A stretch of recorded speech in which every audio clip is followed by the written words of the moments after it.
ದಯವಿಟ್ಟು ಈ ನಾಟಕವನ್ನ ಎಲ್ಲರೂ ವೀಕ್ಷಣೆ ಮಾಡ್ರಿ.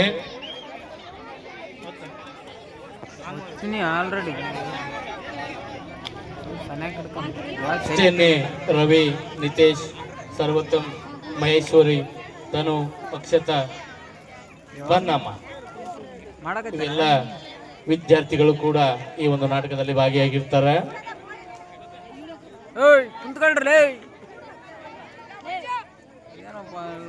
ಮೇಲಿರುವ ಶೇಕಡ 3% ನೀರು ಮಾತ್ರ ಮಾನವ ಬಳಸಲು ಸೂಕ್ತವಾಗಿದೆ. ಅಪ್ಪ ಅಮ್ಮಂದಿರ ಕಾಲದಲ್ಲಿ ನೀರಿನ ಸೆಲೆಗಳು ತುಂಬಿ ತುಳುಕುತ್ತಿದ್ದವು, ಚಿಲುಮೆಗಳು ಚಿಮ್ಮುತ್ತಿದ್ದವು. ಆದರೆ ಇಂದು ಮಾನವನ ಸ್ವಾರ್ಥತೆಯ ಕೊಲೆಗಡುಕು ಯತ್ನದಿಂದ ಅವು ಕಣ್ಮರೆಯಾಗುತ್ತಿವೆ. ಮುಂದೊಂದು ದಿನ 3ನೇ ಜಾಗತಿಕ ಯುದ್ಧ ನಡೆಯುವುದು ಈ ನೀರಿಗಾಗಿ. ಇದೇನ್ರಮ್ಮ ನೋಡಿ, ನೀರು ಅಮೂಲ್ಯವಾದದ್ದು. ನೀರನ್ನ ಈ ರೀತಿ ಪೋಲ್ ಮಾಡ್ತಾ ಇದ್ದೀರಲ್ಲ. ನೀರನ್ನ ಮಿತವಾಗಿ ಬಳಸಿ ಉಳಿಸಬೇಕು. ಹನಿ ಹನಿ ನೀರನ್ನ ಉಳಿಸದೆ ಹೋದ್ರೆ ಮುಂದೊಂದು ದಿನ ಭಾರಿ ಬೆಲೆ ತರಬೇಕಾಗುತ್ತೆ.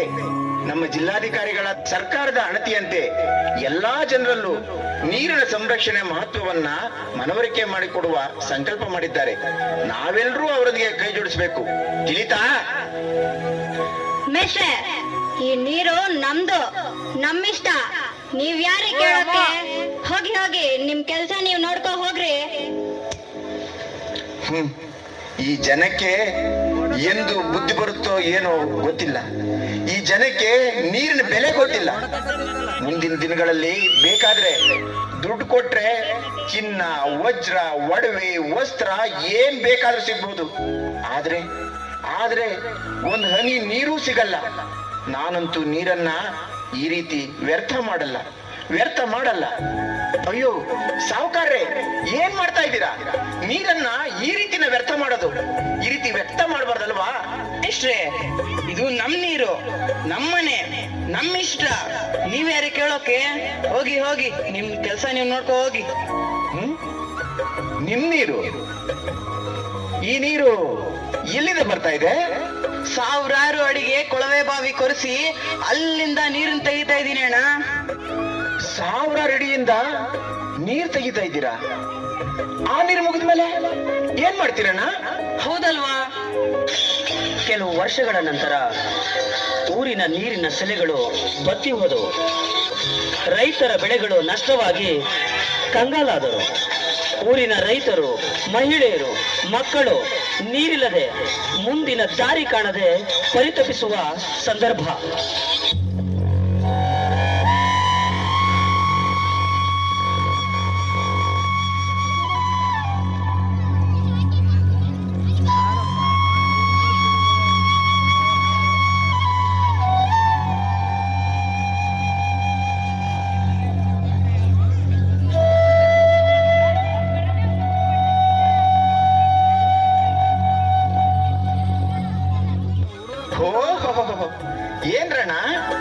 ಏನ್ರಕ್ಕ, ಏನ್ ಸಾವ್ಕಾರ್ರೆ, ಯಾಕೆ? ಏನಾಯ್ತು? ಯಾಕೆ ಹೀಗಿದ್ದೀರಾ? ಏನಂತ ಹೇಳಿ ಮೇಷ್ಟ್ರೆ, ಅಡ್ಗೆಗೂ ನೀರಿಲ್ಲ, ಬಳಸಕ್ಕೂ ನೀರಿಲ್ಲ, ಕುಡಿಯಕ್ಕೂ ನೀರಿಲ್ಲ ಮೇಷ್ಟ್ರೆ. ಏನ್ ಹೇಳಿ ಸ್ವಾಮಿ, ಬೋರ್ ಹಾಕ್ತಿನ 1 ತಿಂಗ್ಳಾಗ್ಲಿಲ್ಲ, ಅವಾಗೆ ಬೋರಾಗ ನೀರ್ ನಿಂತೋಗವೆ. ಹಾಕಿದ ಬೆಳೆ ಎಲ್ಲ ಹಾಳಾಗೋಯ್ತು. ಮಳಿಗಳೋಯ್ದು ಎಷ್ಟೋ ವರ್ಷಗಳಾಯ್ತು. ಕೆರೆಗೊಂದ್ ತೊಟ್ಟು ನೀರಿಲ್ಲ ಸ್ವಾಮಿ. ಇನ್ನೇನ್ ಮಾಡೋದು ಸ್ವಾಮಿ, ನೇಣು ಹಾಕೊಳ್ಳೋದು ಒಂದೇ ಇನ್ನು ಬಾಕಿ ಇರೋವಂಥದ್ದು.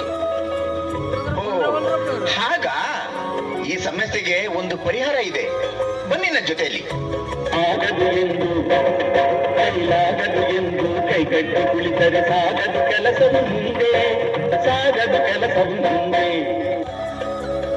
ನೋಡಿ ಅಕ್ಕ, ನನ್ನ ಮನೆ ಮೇಲೆ ಬಿದ್ದಂತಹ ಮಳೆ ನೀರನ್ನ ಒಂದು ಹನಿಯೂ ಸಹ ವ್ಯರ್ಥವಾಗೋದಕ್ಕೆ ಬಿಡ್ತಾ ಇಲ್ಲ. ಮಳೆ ನೀರನ್ನ ಕೊಯ್ಲು ಮಾಡಿ ಎಲ್ಲವನ್ನೂ ತೊಟ್ಟಿಯಲ್ಲಿ ಸಂಗ್ರಹ ಮಾಡಿ ಈ ರೀತಿ ಬಳಸ್ತಾ ಇದ್ದೀನಿ. ಓ ಅಣ್ಣ, ನಿಮಗ್ ಗೊತ್ತಾ? ಹರಿವ ನೀರನ್ನ ನಡೆಸು, ನಡೆವ ನೀರನ್ನ ನಿಲ್ಲಿಸು, ನಿಂತ ನೀರನ್ನ ಇಂಗಿಸು ಅನ್ನುವಂತೆ ನಮ್ಮ ಜಮೀನಿನಲ್ಲಿ ಹರಿವ ಮಳೆ ನೀರನ್ನು ಹಿಂಗು ಗುಂಡಿ ನಿರ್ಮಿಸಿ ಭೂಮಿಯಲ್ಲಿ ಇಂಗಿಸ್ತಾ ಇದ್ದೀನಿ. ಹಾಗೆಯೇ ಬೋರ್ವೆಲ್ ರೀಚಾರ್ಜ್ ಫಿಟ್ ಮಾಡಿ ಅಲ್ಲಿಯೂ ಸಹ ನೀರನ್ನ ಸಂರಕ್ಷಿಸ್ತಾ ಇದ್ದೀನಿ. ಈ ರೀತಿ ಮಾಡುವುದರಿಂದ ನೀರಿನ ಸೆಲೆಗಳು ಬತ್ತಿ ಹೋಗದೆ ಅಂತರ್ಜಲ ಮಟ್ಟ ಏರುತ್ತದೆ.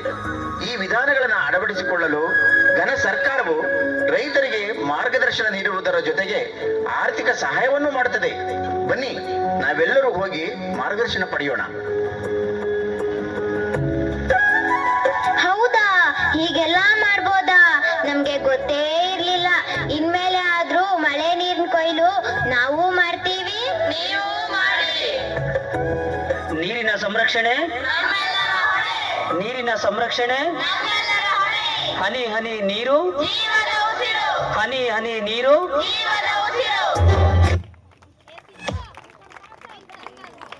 ಆತ್ಮೀಯ ಪಾಲಕ ಬಂಧುಗಳೇ, ನಿಮ್ಮ ಕಡೆಯಿಂದ ಆಸ್ತಿ ಕೇಳಂಗಿಲ್ಲ, ಅಂತಸ್ತು ಕೇಳಂಗಿಲ್ಲ, ಒಡವೆ ವಜ್ರಗಳಂತ ಕೇಳಂಗಿಲ್ಲ. ಜೋರಾದ ಒಂದು ಮಕ್ಕಳಿಗೆ ಚಪ್ಪಾಳೆ ಬರಲಿ.